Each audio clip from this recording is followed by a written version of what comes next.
गुरुजी, इस समय हिंदू राष्ट्र चेतना अभियान के अंतर्गत आप पूरे भारतवर्ष में भ्रमण करते ही लोगों को जागरूक कर रहे हैं ताकि जल्द से जल्द जो है हिंदू राष्ट्र घोषित कर दिया जाए। तो इस अभियान के चलते अभी आपने कितना क्षेत्र में भ्रमण पूर्ण कर लिया है? वैसे अगर देखा जाए तो ये मेरी चौथी यात्रा है। पहली यात्रा मेरी जो पूरे यूपी के 75 जिलों में थी जी। फिर बिहार के सभी जिलों में थी, उसके बाद दिल्ली के सारे जिलों में मैंने किया। फिर अभी जो चौथी यात्रा की मैंने वो दिल्ली से लेकर राजस्थान, गुजरात और महाराष्ट्र तक किया। और अभी मेरी 5वीं यात्रा शुरू हुई है, जो अभी मैं आज जो है बीसलपुर हूँ, बरेली में हूँ और इसके बाद आज हरिद्वार पहुँचूँगा। अच्छा, तो ये तो एक संत का काम है, प्रवास करना जी, और जी। निरंतर प्रवास करना और निरंतर हिंदुओं के एक उनकी जो शक्ति है, जो ऊर्जा है, भारत को हिंदू राष्ट्र बनाने के लिए उनको प्रेरित करना कि जातियों में मत बटो, हम सबको एक होकर भारत को हिंदू राष्ट्र बनाना है। बाकी गुरुजी, एक आपका ट्रस्ट भी है, आलिंगन फाउंडेशन नाम से है, तो उसका मेन मकसद क्या है? आलिंगन का मतलब है गले लगाना। गले लगाना। गले किनको लगाना? जी जी जो अपने आप को हमसे अछूता मानते हैं। जी। कौन अछूते?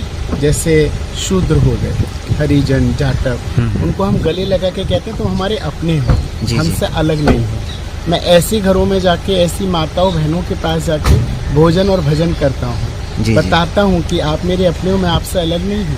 अभी कुछ समय पूर्व एक घटना मैं बताता हूँ। एक गांव में जो हरिजनों का ही गांव था, शाहजहाँपुर के पास, उस गांव में एक माताजी भोजन बना रही थी। तो मैंने तुरंत अपने पुलिस वालों से कहा, आप रुकिए, मुझे जरा माताजी के यहाँ जाना है। तो अंदर बोले हरिजन है। मैंने कहा तो क्या हुआ, मुझे तो जाना है। मैं अंदर गया तो वो माताजी मुझे देख रही थी जी। कि संत मेरे घर में क्यों घुस आए, मेरे क्यों घर में आ गए। तो उन्होंने कहा, महाराज जी मैं हरिजन हूँ। मैंने कहा तो क्या हुआ, हरिजन हो तो क्या हुआ, मुझे तो भूख लगी है, आप मुझे रोटी खिलाओ। तो उन्होंने बोला कि अब मैं अछूत हूँ, आपको कैसे खिला सकती हूँ। मैंने कहा एक काम करो, मैं आपका बेटे के समान हूँ, आप मेरी माँ के समान हो। पहले आप मुझे बेटा समझो और मैं आपको माँ समझूंगा, इस नाते आप मुझे खिलाओ। तो उन्होंने जब खिलाया मुझे, तो वो इतना रोने लगी, इतने आंसू उनकी आंखों से निकल रहे थे कि मैं आपको बयां नहीं कर सकता। फिर बाद में जब चलता बना तो उन्होंने मुझे दक्षिणा देने की इच्छा जताई। तो उनका दक्षिणा क्यों दे रही हो? बोले आपने बेटे बन के खाया, अब संत बन के मुझसे दक्षिणा ले लो। तो आप देखिए कि ये जो प्रेम था मेरे प्रति, उन्होंने फिर पूरे गांव में मुझे भ्रमण कराया और सब जगह घर घर में ले गई। तो मैंने कितने लोगों को जोड़ा।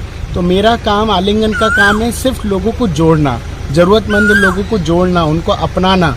और आलिंगन का यही एक काम है कि सबको, जो भी कोई वांछित हो या किसी भी चीज़ से परेशान हो, चाहे किसी भी चीज़ की उसे परेशानी हो, वो आए और आलिंगन आश्रम में आए। आलिंगन आश्रम उसको आलिंगन करेगा, गले लगाएगा और अपनत्व का जो भाव है वो आलिंगन आश्रम से प्राप्त होगा।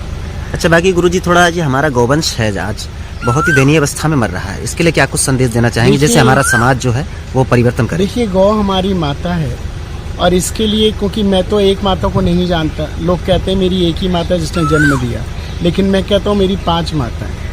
और आज के समय में सिर्फ गौ माता की ही नहीं, हमारी 5 माताएं दुखी। एक वो माता जिसने हमें जन्म दिया, लेकिन हम उनको कहाँ पहुँचा रहे हैं? वृद्धा आश्रम में जी। एक वो माता जो हमें धरती से उपजाऊ आप खेती देती है, देखिए जमीन का उपजा हुआ खाते हैं, ये हमसे कुछ लेती है लेकिन हमें कितना कुछ देती है, हमारा पेट भरता है, इसी के पालन पोषण से हम इतने बड़े होते हैं। तो ये मेरी धरती माता। तीसरी माता वो मेरी गंगा माता, जो हमें शुद्ध करती है, पवित्र करती है, पावन करती है। और चौथी माता हमारी गौ माता, जो दूध पिला के हमको बड़ा करती है। गंगा की बात करें तो गंगा भी दूषित हो रही है, नालों का पानी गंगा में आ रहा है, आप सब जानते हैं। गंगा को, माँ को कैसे दूषित कर रहा है, कितनी परेशान है मेरी माँ गंगा। गौ माता कितनी बीमारियों से तड़प रही है, लेकिन सरकारों का ध्यान नहीं है, कितनी परेशान है मेरी गौ माता। अब आप समझ गए। भारत माता, भारत माता भी परेशान है उन जिहादियों के कुकर्मों से, जो भारत में रहते हैं लेकिन भारत का गुणगान नहीं गाते और दूसरे पाकिस्तानों का, देश का गुणगान। तो मेरी भारत माता भी परेशान है कि मैंने किन बच्चों को जन्म दिया इस भारत भूमि पे। ऐसे बच्चों को सबक सिखाना बहुत ज़रूरी है, चाहे कैसे भी सिखाओ।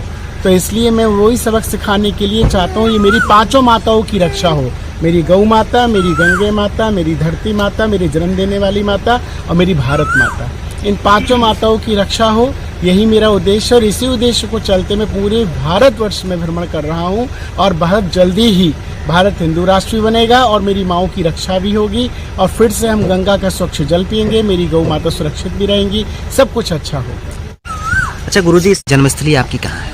जन्मस्थली तो बेसिकली मेरी बरेली रही है, और लेकिन अगर मैं, मेरे पिताजी पुलिस विभाग में थे तो गजरौला में उनकी पोस्टिंग थी, तो गजरौला में हुआ मेरा जन्म। अच्छा। लेकिन संत का जन्मस्थली नहीं होती, संत किसी शहर या किसी कस्बे का नहीं होता, संत सबका होता है, और उसकी जन्मभूमि तो पूरे भारतवर्ष है। जी, तो जी। भारतवर्ष के सभी लोग उसके अपने हैं, और भारत माता में रहने वाले जितने भी लोग हैं वो उसके अपने ही तो हैं। तो इसलिए मेरे लिए तो जन्मभूमि मेरी एक ही है, भारत माता, जी। और कोई मेरी जन्मभूमि नहीं है। तो इस समय आप सीधे हरिद्वार के लिए प्रस्थान करेंगे यहाँ मैं से? हरिद्वार जाऊंगा, मेरी वहाँ 3 दिन की साधना है, उस साधना को करके फिर मैं वृंदावन पहुंचूंगा। सब लोग जो मुझे सुन रहे हैं उनका मैं हृदय से धन्यवाद करता हूँ। जय हिंद, जय भारत। तो ये थे हमारे साथ श्री श्री 108 योगी हितेश्वर नाथ जी महाराज, जो कि आलिंगन फाउंडेशन के मुख्य संरक्षक हैं, और अभी ये हमारे पीलीभीत क्षेत्र के अंतर्गत बीसलपुर तहसील में रामपुरा गांव है। यहाँ पर हमारे अजीत सिंह चौहान जी हैं, जो आरएसएस के खंड कार्यवाह हैं, और इन्हीं के यहाँ आकर इन्होंने अभी भोजन ग्रहण किया, और अन्य साथी भी हैं इनके साथ में। और इस समय ये सीधे यहाँ से रवाना होते हुए हरिद्वार के लिए प्रस्थान करेंगे। और फिलहाल जो हमारे साथी हैं, आप सबकी क्या कुछ रहा है, मैं कमेंट सेक्शन में जरूर अवगत कराइएगा। जय हिंद, जय भारत।